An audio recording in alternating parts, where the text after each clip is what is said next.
பிரதேச செயலர் மற்றும் உதவி பிரதேச செயலர் மற்றும் நிர்வாக உத்தியோகத்தர், பிரதி திட்டமிடல் பணிப்பாளர் மற்றும் பதவிகள் உத்தியோகத்தர்கள் மற்றும் சகோதர உத்தியோகத்தர்கள் அனைவருக்கும் இனிய காலை வணக்கங்களை தெரிவித்துக் கொண்டு, இது இந்த வாணி விழா மிகவும் சிறப்பாக நடைபெற்றுக் கொண்டிருக்கிறது. இங்கே மட்டுமல்ல, உலகெல்லாம் ஆரம்ப காலங்களில் அது தமிழருக்குரியது அல்லது தமிழர் வாழும் பிரதேசங்களில் கொண்டாடப்பட்டாலும் இன்றைக்கு அது ஒரு பொதுவான விழாவாக உருவெடுத்துள்ளது. அதுக்கு சில அடிப்படை அறிவியல் காரணங்களும் இருக்கிறது. ஏனென்றால் உண்மையில இதுக்கு பின்னால் பெரிய ஒரு அறிவியல் ஒன்று இருக்குது. நாங்கள் பார்க்கிறோம், இது கல்வி, செல்வம், வீரம், இந்த மூன்றும் உலகத்தை இயக்குகின்ற அல்லது உலக இயங்கியலுக்கு பிரதானமாக காணப்படுகிறது. உலகத்தின் இயங்கியல் அல்ல, உலக இயங்கியலுக்கு நான் நினைக்கிறேன் அது ஒன்று சார்ந்திருக்கக்கூடியது. இவேந்த மேம்பாடுகள் இல்லை என்றால் அந்த மனித குலத்தின் இயக்கம் நின்றுடும் என்ற அளவுக்கு முக்கியத்துவம் வாய்ந்த ஒரு பாரிய துறைகளாக காணப்படுகிறது. அதில் நாங்கள் அது ஒரு 3 அமைச்சர் என்று கூட சொல்லலாம். செல்வம், கல்வி, வீரம். ஆரம்பத்தில் மனித குலத்தின் ஆரம்பம் தொடக்கம் இதை நோக்கித்தான் மனித குலம் மனித குலத்தின் தேடல்கள் இருந்து கொண்டிருக்கிறது நாங்கள் காண்கிறோம். ஒரு பொருள் சார் தேடல், அதில் இருந்தால் பின்னுக்கு போர்கள், காலனித்துவங்கள், இன்றைக்கு புகழமயமாக்கம் எல்லாம் இது செல்வத்தை தேடுறதுக்காக அறிவியலை பாவிக்கிறது, அறிவியலை மேம்படுத்துறதுக்காக செல்வம் உண்டி தள்ளுறது, அதுக்கு பின்னாலே அதுக்குள்ள துணிச்சல்கள், வீரங்கள் அல்லது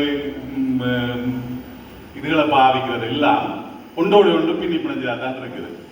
உண்மையில அதால தான் பாரிய ஒரு துறைகளாக காணப்படுகிறது. நான் யோசிக்கிறது என்னன்னா, இவ்வளவு துறை இல்லாமல் இருக்கு, இந்த 3 துறை மட்டும் தெரிஞ்செடுத்து அதுக்கு 3 அமைச்சர்களை நியமிச்சிருக்குது. பொம்பளை அமைச்சர், அதான் நான் சொல்ல வரேன், அடுத்த சொல்ல போறாதான். அப்ப ஏன் அப்படி என்று பார்த்தா அந்த 3 துறைக்கு எல்லாம் அடங்குது. இந்த செல்வங்கள் அதுல 16 வகையான செல்வம் பாத்தீங்கன்னா அதுக்கு எல்லா துறையும் அடங்கு. நான் யோசிச்சு பார்த்தேன். ஆகவே அதுக்கு பின்னால பெரிய ஒரு அறிவியல். அதான் இன்றைக்கு இந்த மதங்கள் அல்லது இனங்களை கடந்து அது பொதுவான ஒரு விழாவாக கொண்டாடப்படுகிறது. என்னன்னா, மனித குலத்தின் மேம்பாட்டுகள், அபிவிருத்திக்கு இதுல வர மேம்பாடுகள் அல்ல அதிர்வுகள் தான் காரணம். இப்படியான நிகழ்வுகள் எல்லாம் அல்ல விழாக்கள் எல்லாம், பூசைகள் எல்லாம் இந்த துறை சார்ந்த மனங்களின் அதிர்வுகளை ஒரு திட்டமிடலுக்கு முதல் மைண்டில் உருவாக்கணும். அந்த மைண்டில் ஏற்படுற அதிர்வுகளை தள்ளி விடுற ஒரு காரணிகளா இருக்குது. அதனால அந்த துறைகள் மேம்படையும் என்றதான் அடிப்படை. இது ஆன்மீகம் என்று பார்த்தாலும் சரி, அல்லது விஞ்ஞானம் இல்லை விஞ்ஞானம் என்று பார்த்தாலும் சரி, எல்லாம் ஒன்றுதான் சொல்றது அடிப்படையில். சிறுவ நகரத்தை நான் ஏற்கனவே யோசிச்ச விஷயம். அப்ப இந்த 3 அமைச்சுகளுக்கும் அறிவியல் துறை அமைச்சர், மற்றது பினான்ஸ் நிதி மற்றும் பொருளாதார அமைச்சர், மற்றது நாங்கள் அதை பாதுகாப்பு அமைச்சர் எடுப்போம். அப்ப இது 3 அமைச்சுக்கும் 3 பெண் அமைச்சர்களை தான் நியமிச்சிருக்குது. பெண்கள் அவர்களுக்கு இருக்கிறாவோ தெரிய இல்லை. ஏன் இதுக்கு ஒரு ஆணுக்குரிய ஒரு இடஒதுக்கீடு ஒன்று விடுபட இல்லை என்று சொல்லி நான் யோசிச்சேன். என்ன காரணம் நினைக்கிறீங்கள் எனக்கு தெரியல. அதுக்கு பெண் அமைச்சர்களை தான் நியமிக்கப்பட்டிருக்குது. இதுக்கு பின்னாலே ஏதாவது காரணம் இருக்கும்னு எனக்கு என்ன தெரியல. ஆண்களுக்கு ஒரு வீத ஒதுக்கீடு கூட இல்லை.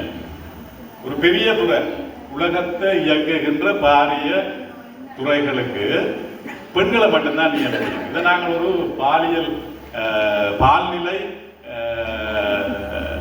பிரச்சனையாக எடுக்க வேணும், அல்ல எடுக்க வேணும். நாங்கள் இன்னொரு கட்டத்தில் பால்நிலை சம்பந்தமான இதுவரைகளை பற்றி காய்க்கலாம். நான் அதுக்குள்ள போயில்லை கணக்க. ஆகவே ஏன் இதுக்கு பின்னாலே ஏதாவது அறிவியல் காரணங்கள் இருக்கின்றதா? யாராவது? நான் பொருளாதாரம் படித்தபடியா கொஞ்சம் பொருளியல் சார்ந்து இதை கொஞ்சம் பார்க்கலாம்னு யோசிக்கிறேன். என்னன்னா மனித குலத்தின் இந்த ஆரம்ப காலத்தில் இருந்து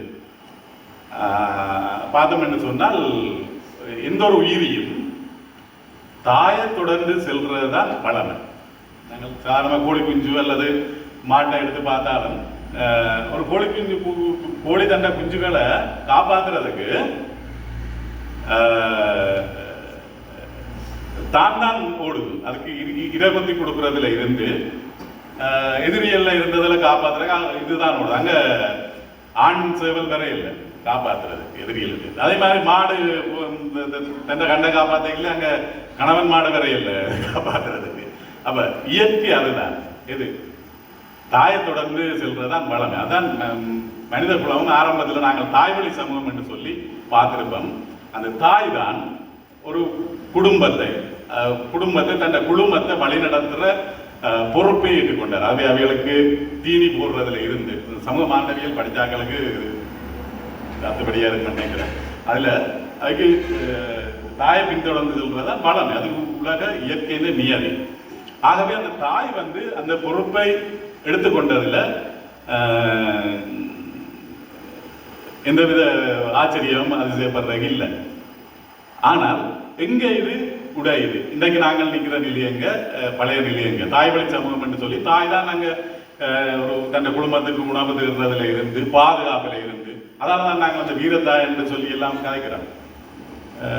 அப்ப எப்ப இந்த பெண்கள் அடுத்த கட்டத்துக்கு போச்சு, இது நான் அந்த பால்நிலை சார்ந்த இதுக்குள்ள வரையில்லை, நான் அதோட நிறுத்தி கொடுப்பேன். எங்க பெண்கள் 2ஆம் இடத்துக்கு போனவன் என்று சொன்னால் அந்த மனித நாகரிகத்தின் வளர்ச்சி இது எல்லாத்துக்கும் அடிப்படையில் இந்த பொருள்சார் காரணம் தான் இருக்குது. வரலாற்று சமூக இயங்கியலை நிர்ணயிக்கிறதுல இந்த பொருள்சார் காரணங்கள் தான் பங்களிக்குது. அப்ப மனித குலம் பெருகி கொண்டு வரையில நான் அதை சோட்டா சொல்லி முடிக்கலாம் நினைக்கிற நேரத்தை பின்னடிக்க விரும்பல. மனித குலம் வளர்ந்தோண்டு போயில மனித இன பெருக்கங்கள் வரையில அந்த உணவுகள் இதுகள் எல்லாம் பற்றாக்குறை வருகிறது. ஆகவே உடனே ஓடி திரிகிற சமூகம் நிலையா இருக்க விளைகிறது. அது நாங்கள் சமூக இயங்கியல்ல நிலப்பிரபுத்துவ சமூகம் சொல்றோம். அங்கதான் அந்த குடும்பம் என்ற ஒரு அழகு தோற்றம் வருது. அதோட அம்மாவின் முக்கியத்துவம் குறைஞ்சிட்டது. அங்க ஆண் எடுத்துக் கொடுக்கணும். அதுக்கு அடிப்படையில் கணக்காரணம் இருக்குது. நாங்கள் கணக்கு கதைக்கலாது. குடும்பம் என்ற அழகு தோட்டம் பெற்ற உடனே அந்த சொத்துரிமை என்றது இயல்பாக வருகிறது. எந்த சொத்து என்ன சார்ந்த பிள்ளைகளுக்கும் என்ன சார்ந்த நல்ல எந்த உறவுகளுக்கும் வரணும் என்று சொல்லி அந்த சொத்துரிமை போம் பண்ண தொடங்கின உடனே இது ஆயிரக்கணக்கான ஆண்டுகள் இந்த வரலாறு உடனே அங்க அந்த தாய் வழி சமூகம் என்றது உடையுது. அங்க தாய் 2ஆம் இடத்துக்கு பெண் 2ஆம் இடத்துக்கு தள்ளப்படுகிறார். ஆகவே அதோட இந்த பெண்கள் வீட்டோட அல்லது ஒரு சமூகத்தை குடும்பத்தை வழிநடத்தினவர்கள் வீட்டோட முடங்கின ஆண் அதுக்குரிய இது எடுத்துக்கொள்வது சொல்றாங்க. அதுல இருந்து இன்றைக்கு நாங்கள் காலனித்துவங்கள் நவகாலனித்துவங்கள் தாண்டி இன்றைக்கு பூகோளமயமாக்கமும் கடக்கிற கட்டத்தில் ஒரு எந்த ஒரு தேடலும் பொருள்சார் நிலைமைகளால வரலாறுகள் நிர்ணயிக்கப்படுறதை நாங்கள் பார்க்கிறோம். ஆகவே இந்த இதில் நான் சொல்ல வந்தேன்னா இந்த 3 அமைச்சரவை இந்த பெண் அமைச்சர்கள் ஏன் வந்தார்கள் என்றதுக்குரிய ஒரு அறிவியல் ரீதியான பார்வை. இல்லைன்னா அது வந்திருக்க தேவையில்லைன்னு ஒரு ஆணை நியமிச்சிருக்கலாம். சரி, அது மாபெரும் சக்தி. அந்த உலகத்தை இயக்குகின்ற அந்த சக்தி இதுதான். இந்த 3 தான் அடிப்படை இயங்கியல்ல.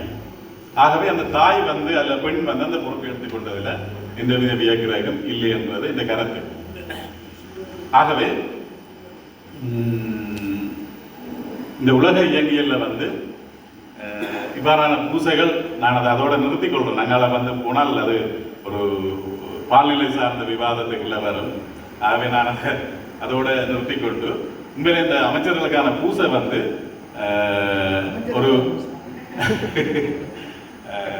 ஒரு சமூகத்தின் மேம்பாடு அல்ல அபிவிருத்தி இதுகளுக்குரிய மனப்பாங்களை உந்தி தள்ளுற காரணிகளாக காணப்படுகிறது. உண்மையிலே பாருங்கெல்லாம் ஒரு ஃப்ரெஷ்ஷாக எல்லாத்த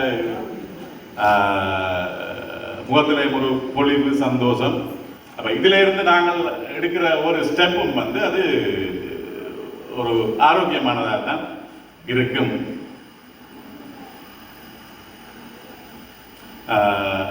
ஆகவே உண்மையில நாங்கள் இந்த பூசை எடுக்கிறது இந்த விளைவு இதுதான்.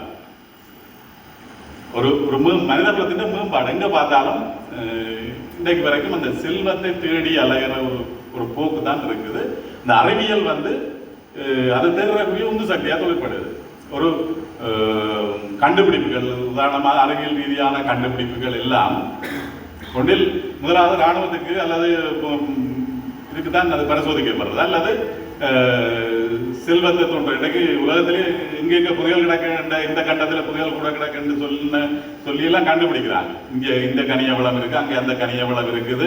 ஆகவே அதை வந்து கண்டுபிடிக்கிறதுக்குரிய அறிவியல், பிறகு அதை கையாளுறதுக்குரிய அறிவியல், அதோட நாடுகளை கேப்சர் பண்றதுக்குரிய அறிவியல், இராணுவ நாடுகள் இல்லாம வல்லரசுகள் எல்லாத்தையும் பார்த்தோம் என்று சொன்னா இதை நோக்கித்தான் இருக்குது. அப்ப வரலாறுல வந்து பொருள்சார் காரணங்கள் தான் வரலாற்றை நிர்ணயிக்கிற ஒரு தன்மை நிதர்சனம். ஆகவே அந்த வகையில தான் இந்த தாய் அல்லது பெண் என்ற ஒரு மாபெரும் சக்தி ஒரு குடும்பத்தை வழிநடத்தி எல்லா பொறுப்பையும் அதை நாங்கள் இயற்கையில இருந்து கற்றுக்கொள்ளலாம். ஏரிய உயிரினங்கள் எல்லாத்தையும் பார்த்தீங்கன்னா தெரியும். அப்ப அதுல இருந்து நாங்கள் கற்றுக்கொள்ற விஷயம் தான் இது. ஆகவே அந்த தாய் வந்து அந்த பொறுப்பை எடுத்துக்கொண்டதில் எந்த வியப்பும் இல்லை. அதுக்குரிய விழாவாகத்தான் நாங்கள் இன்றைக்கு உலகம் எல்லாம் பரிணாமிச்சு கொண்டு இருக்குது என்றதை கூறி, உண்மையில சிறப்புரை என்று சொல்லி சொன்னால் நான் சிறப்புரையாக வேறே இல்லை. ஆகவே நான் இதோட இதை நிறுத்திக் கொண்டு வாய்ப்புக்கு நன்றி கூறி விடைபெறுகின்றேன். நன்றி, வணக்கம்.